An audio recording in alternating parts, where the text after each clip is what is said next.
Assalamualaikum warahmatullahi wabarakatuh. Yang terhormat Pak Aris Sugiharto selaku dosen dari pengenalan pola. Pada kali ini saya Muhammad Nur Baihaqi dengan NIM 2406012014048 akan mempresentasikan tugas besar UAS saya terkait dengan pengenalan pola. Di sini saya memilih dataset berupa RISE image dataset dengan ekstraktor fitur berupa HOG. Dan classifier yang digunakan adalah k-nearest neighbor. Jadi untuk datasetnya sendiri di sini terdapat 5 kelas, yaitu Arborio, Basmati, Ipsala, Jasmine, Kara, Cadak. Nah, dataset ini terdiri dari masing-masing untuk setiap kelas 15.000 image. Namun saya tidak menggunakan semuanya karena akan memakan resource yang sangat banyak. Sehingga saya batasi setiap kelas akan terdapat 1000 gambar. Dan kalau kita lihat untuk datasetnya,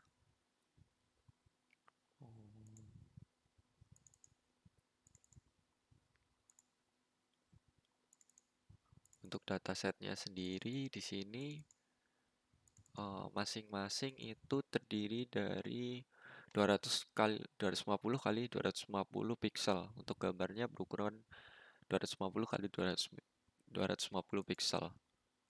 Kita lihat untuk setiap kelas itu juga sama ya. Jadi untuk setiap kelas memiliki ukuran yang sama. Jadi sudah seragam dan di sini sudah dibuat hitam dan sudah di crop seperti itu. Jadi akan memudahkan kita dalam melakukan ekstraksi fitur. Sehingga kita tidak perlu melakukan preparasi dataset lagi seperti cropping dan lain sebagainya. Namun saya akan melakukan resize agar resource yang digunakan tidak terlalu banyak. Jadi untuk pertama-tama kita akan setting up Kaggle API. Jadi di sini kita akan mendownload langsung ke dalam Google Colab-nya. Pertama-tama kita mount Google Drive kita untuk melakukan load API JSON yang sudah saya taruh di Google Drive saya. Lalu kita install Kaggle menggunakan pip. Lalu kita buat directory di runtime collab kita bernama Kaggle. Seperti itu. Nah, di sini nanti ada Kaggle. Lalu kita copy epic key kita kaggle.json ke folder JSON. Lalu kita change moderation-nya menjadi 600. Yang artinya kita bisa write. Lalu kita download datasetnya, Rise Image Dataset.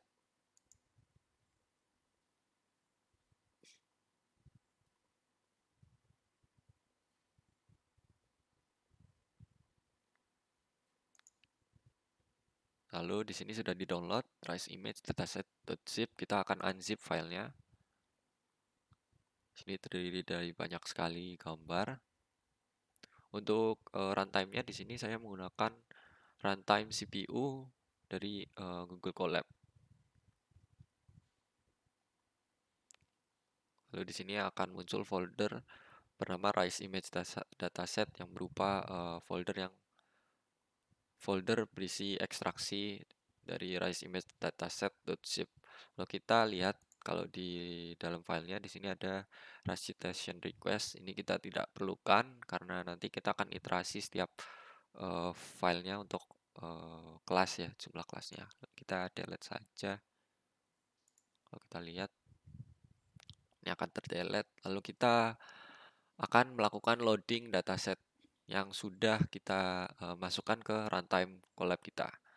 Pertama-tama kita import OS itu untuk file ya, CV2 itu untuk nanti operasi di gambarnya, NumPy, Panda, dan Plotlib. Oke, di sini kita akan melakukan definisi konstanta.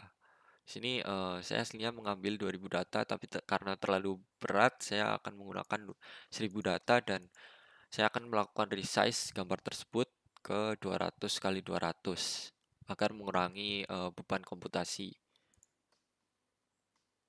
Lalu kita define path-nya dan kita akan melihat ada berapa kategorinya dan kita akan melakukan konversi dari label huruf jadi numerik ya. Untuk label dictionary-nya sini 0 basmati, karacadak 1, ipsala 2, arborio 3, dan jasmine 4. Sehingga terdapat 5 labels yang akan digunakan dalam klasifikasi ini. Lalu kita buat array data untuk menampung data dan kita akan melakukan shaping dataset. Shaping di sini yaitu melakukan resize dan mengconvert gambar yang aslinya 3 channel yaitu RGB menjadi grayscale sehingga nanti gambarnya berukuran 200 kali 200 kali 1 atau image size kali 1 karena dia itu grayscale. Kalau RGB itu dia kali 3 ya. Lalu di sini kita akan melakukan iterasi untuk setiap folder di dalam ini.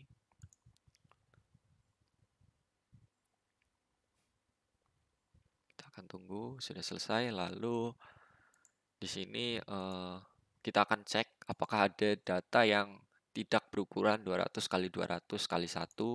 Kalau ada, kita print. Tapi ternyata tidak ada, yang berarti semuanya sudah uniform. Lalu kita akan mengubah datanya ke NumPy agar kita bisa melihat shape-nya. Di sini shape-nya yaitu 5000 dataset. Karena tadi 1000 ya, 1000 tiap kelas dan ada 5 kelas yaitu 5000. Jadi 5000 dataset dan terdapat 2 kolom, di mana kolom pertama yaitu menyimpan pixel-pixelnya dan kolom kedua itu berupa labelnya. Jadi kalau di sini kita show, misalkan gambar ke 250, untuk kolom pertama dia bisa diplot untuk menampilkan gambarnya.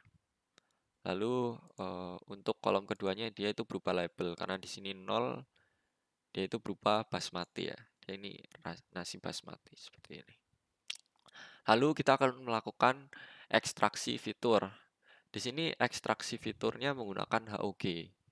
Namun kita tidak akan manual melakukan ekstraksi fitur ini, kita akan menggunakan grid search saja. Jadi di sini kita akan membuat sebuah model grid search agar mempermudah kita menentukan parameter terbaik. Jadi di grid search ini kita akan melakukan import-import terlebih dahulu. Misalkan di sini KNN yaitu classifiernya, lalu accuracy score-nya, lalu di sini ekstraktornya yaitu HOG.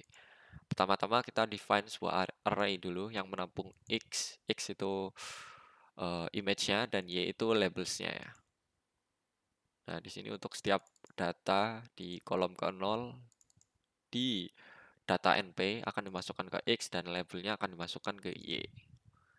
Di sini kita definisikan sebuah fungsi bernama extract HOG features, di mana bin-nya itu ada 9 untuk HOG ini, bin-nya ada 9 dan dia menerima parameter image dan cell size-nya kita akan masukkan di parameter. Jadi nanti misalkan kita masukkan 8, di sini akan 8 kali 8, selnya 2 kali 2 dan normnya yaitu L2. Di sini kita bungkus ke dalam fungsi agar nanti bisa diiterasi dan diubah-ubah ketik parameternya sehingga kita dapat tahu mana parameter yang terbaik. Lalu untuk parameter grid-nya, di sini kita akan menggunakan beberapa variasi 4, 8, 16 untuk selnya dan block size-nya ada 2, 3, dan 4 seperti itu. Jadi nanti ada berupa 3 kali 3 ada 9 kombinasi. Di 4 kali 4, 2, 4, 3, 4, 4, dan lain sebagainya. Seperti itu. Kita definisikan dulu parameter grid-nya. Lalu kita buat fungsi bernama extract features with params. Di sini adalah implementasi dari ini extract HOG features. Dimasukkan ke dalam FD, lalu kita append HOG features-nya untuk di flatten semuanya. Seperti itu. Jadi untuk setiap image, karena di sini untuk setiap image yang ada di X atau setiap image yang ada itu akan diiterasikan dan diekstrak. Kalau ini untuk satu image, kalau ini untuk semua image. Dan kita taruh di variabel namanya HOG_features. Lalu kita definisikan sebuah kelas bernama HOG KNN classifier. Di sini self-nya itu untuk propertinya, yaitu propertinya ada model KNN-nya, ada cell size-nya dan block size-nya. Lalu di sini ada fit. Fit itu untuk melakukan ekstraksi fiturnya. Dan karena di sini KNN itu tidak ada learning-nya, dalam artian dia itu langsung menghitung. Fit-nya di sini itu hanya untuk persiapan saja. Jadi untuk perhitungan KNN-nya itu ada di bagian predict. Seperti itu. Di sini akan dilakukan ekstraksi fitur with params untuk setiap image. Lalu features-nya kita gunakan di predict. Seperti itu. Kita definisikan kelasnya. Lalu kita buat model KNN-nya. KNN-nya ini ada 5 karena jumlah kelasnya 5. Terus modelnya itu awalnya kita menggunakan 8 dan 4 dulu. Lalu kita split datasetnya xtrain dan xtest. Ytrain ya, ytest dengan test size-nya 0,2 yang artinya itu ya ada 0,2 yang nanti menjadi bagian dari testing. Seperti itu. Lalu base score-nya kita set 0 terlebih dahulu dan base parameternya kita set ke non terlebih dahulu. Nanti kita akan mencari base score-nya apa yang terbaik dan parameter apa yang terbaik sehingga menghasilkan skor tersebut. Lalu kita lakukan iterasi untuk setiap cell size dan block size di parameter grid, block size dan cell size. Kita akan tetapkan modelnya berdasarkan cell size dan block size-nya, lalu kita fit. Lalu kita gunakan prediksinya dan kita ukur akurasinya antara y-test yang beneran dan y-prediksi atau label terprediksi dari hasil predik.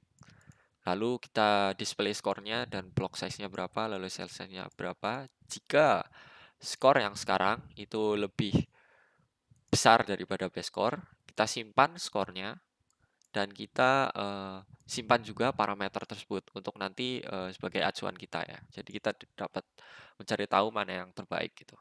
Lalu kita lakukan saja, ini akan memakan waktu cukup lama, mari kita tunggu.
Oke, jadi di sini sudah selesai untuk classifying-nya.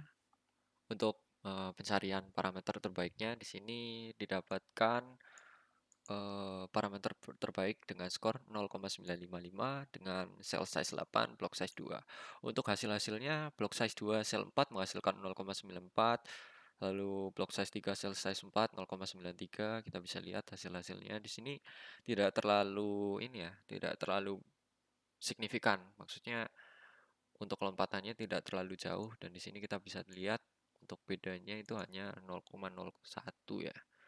0,01 sampai 0,02. Jadi kita bisa gunakan model tersebut untuk training.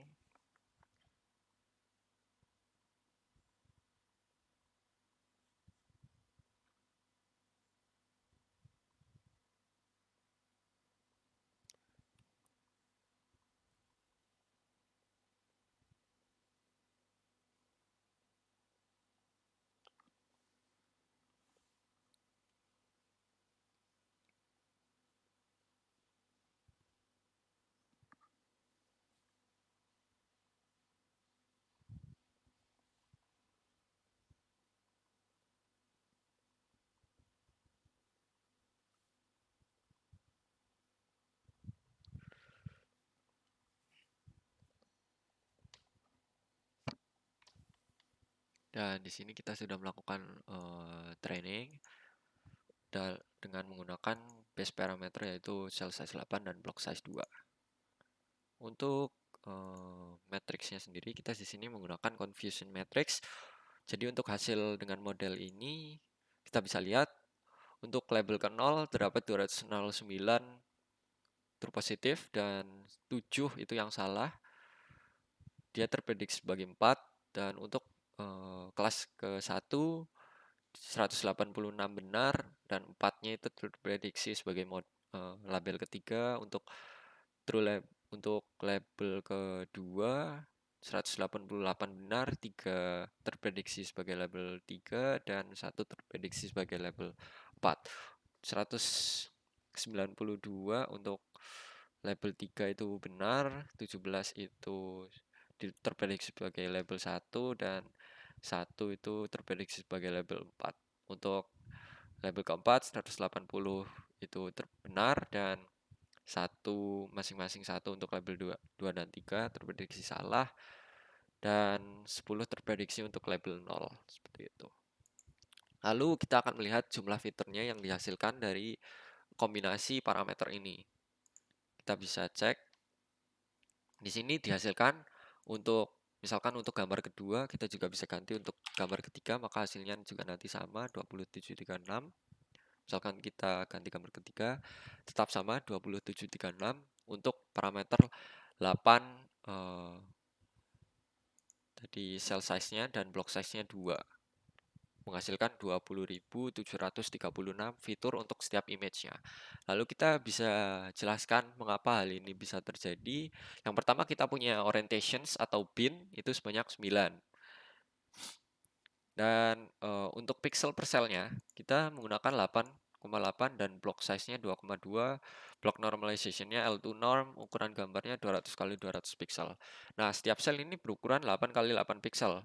Jumlah untuk sel horizontalnya itu 200 karena ada ukuran gambarnya 200, kita bagi 8 itu mendekati 25 dan jumlah sel vertikalnya itu 200 dibagi 8 juga 25. Jadi untuk total jumlah selnya itu akan ada sebanyak 625 sel untuk setiap gambar. 625 sel yang terdiri dari 8 pixel kali 8 pixel seperti itu. Nah, setiap sel memiliki histogram orientasi dengan 9 pins atau 9 orientasi ya. 50 bagi 9. Akan sebanyak 20 derajat seperti itu. Dan setiap blok itu terdiri dari 2 kali 2 sel. Ini parameternya 2 kali 2 sel. Nah, karena stride-nya itu kalau di HOG itu sama ya dengan ukuran sel, maka jumlah blok horizontalnya yaitu 25 kurangi 1 karena dia jalannya sampai akhir akan ada 24 jumlah blok dan untuk vertikalnya itu akan ada juga 24 Jadi total jumlah bloknya itu 24 kali 24 atau 576 blok. Nah, 576 blok ini memiliki dua kali dua sel ya, sel 2 kali 2 sel, dan setiap sel memiliki orientasi 9 bins. Jadi untuk jumlah fitur per bloknya yaitu 2 kali 2 kali 9 atau sebanyak jumlah orientation kali cell size yaitu 36 fitur. Nah, untuk menghitung total fiturnya kita harus kalikan jumlah fitur per bloknya dikalikan jumlah blok. Di sini ada berapa? 500 tadi 576 blok. Jadi 576 kali 36. Kita bisa cek 576 kali 36. Itu ada 20.736. Jadi sesuai seperti itu. Jadi untuk kesimpulannya HUG ini menghasilkan skor yang cukup tinggi untuk melakukan prediksi Rise Image Dataset ini dengan skor tertinggi sebanyak 0,955 dengan parameter cell size 8, block size 2, dan jumlah fitur yang dihasilkan sebanyak 20.736. Skor ini cukup tinggi mungkin karena bentuk datanya juga. Di sini bentuk datanya yaitu sudah ini ya, maksudnya sudah seperti threshold sendiri. Dan di sini kita gunakan grayscale, dan mungkin HOG ini sangat baik dalam melakukan prediksi gambar yang grayscale sudah threshold seperti ini.